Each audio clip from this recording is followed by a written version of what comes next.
Janice Hunter was a 17-year-old high school student when 34-year-old Marvin Gaye crooned her open.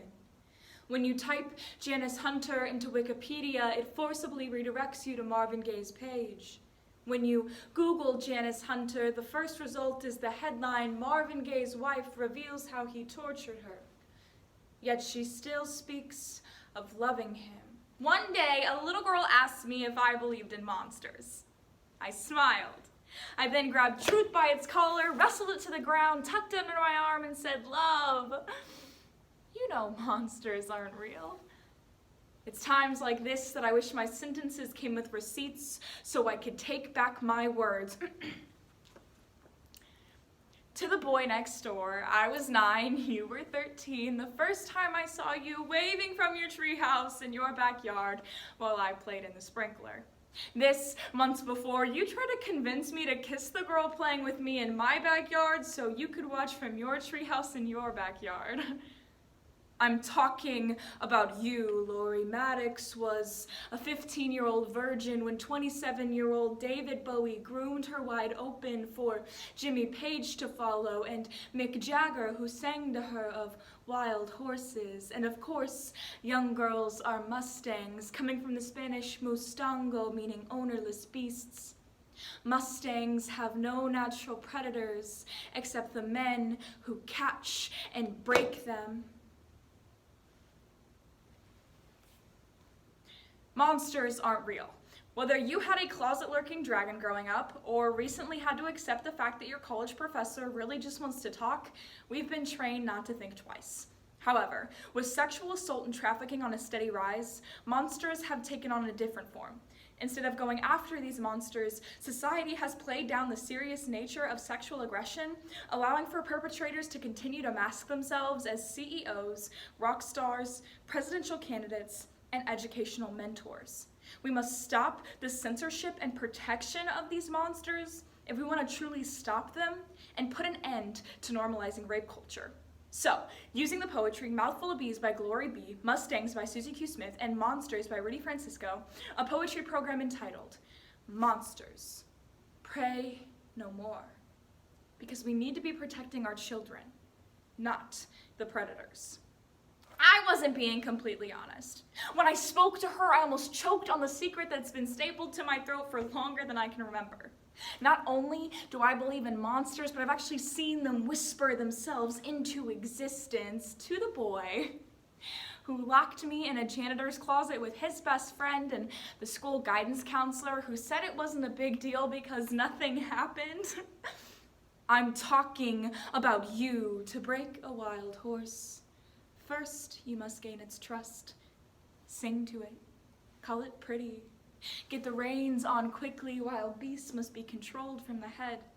Give it a new name, something easy for you to say like, baby. She will forget she ever even owned the wind. I believe in monsters the same way I believe in oxygen. So tell me, how big is your closet? How much space is underneath the beds you shake at night? You are a vampire, a werewolf in sheep's clothing. You swallow halos and spit out nooses. How can I not believe in monsters when I see men like you walking with your knuckles scraping against the concrete? To the women who stay silent because stories like this are not unique, I'm talking about you. To every high five offered to a man for losing his virginity at 13 to a woman in her 30s. I'm talking about you. I was 13 the first time a man-boy tried to tell me he loved me. He was 20. I pretended not to hear him and hung up. I was 15 the second time a man-boy tried to tell me he loved me.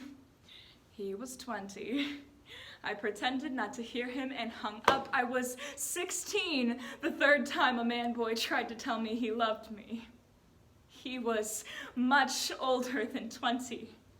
I pretended not to hear him and hung up. How dare you pretend as if though there isn't a woman out there right now scrubbing the inside of her thighs until they turn stop sign red, trying to erase your fingerprints from her skin. How can you start to believe that your blood is just as blue as mine? To every man, boy, bro who asked why I couldn't take a joke when the laugh punchlined my gut, I'm talking about you, to the man who kissed me in my car, picked up my hand and moved it so I could feel his excitement, to the man who didn't stop when I started crying and later told me he would have stopped if I could have said no, to the no I was too afraid to say. The fat lump stuck in my throat. I am talking about you, and oh, how they loved me. Called me Muse, watching me playful in open fields. Called me beautiful until I stopped kicking. Called me theirs. Called it love. Say, there's nothing wrong with me loving you. Say it like a mantra until it feels true. Until the saddle feels like skin. When you speak, I can smell Dante's Inferno on your breath. I have spent the last 5 years of my life wondering how you escaped from hell and wasted far too many nights thinking of painful ways that I could send you back. I've carved galaxies into the back of my throat just to make your world a little bit easier for me to swallow, yet I can't stand the taste of your behavior. To the men who think a ring and a yes mean their fiance doesn't get to say no anymore. To the men who have celebrity, whose celebrated statuses place them on a pedestal outside of reach. To the boys who got football scholarships instead of jail sentences. And the female reporter who said it was a shame to see a young man's future ruined. I'm talking about you. The first time I told a man I loved him, I coughed up a rusted chain and collar, traced it with my tongue, and found my name already engraved there. Honestly, every time you cross my path, I get the sudden urge to tie you to a chair, cover you in gasoline, and set your body on fire. But what hurts the most is that I know, even if I killed you, there are still millions of monsters walking this earth, pretending to be men. I'm talking about you because somebody has to. Because out of every 100 offenses, 40 will get reported, 10 will lead to arrest, 8 will get prosecuted, 4 get convicted, and only 3 will ever spend one day in jail. Damn right, I am talking about you. I will scream my throat hoarse every day saying this is not okay. I have a mouthful of bees. And the next time, I might use your names. So, to the man who asked me precisely what I meant when I used the term rape culture, I'm talking about you.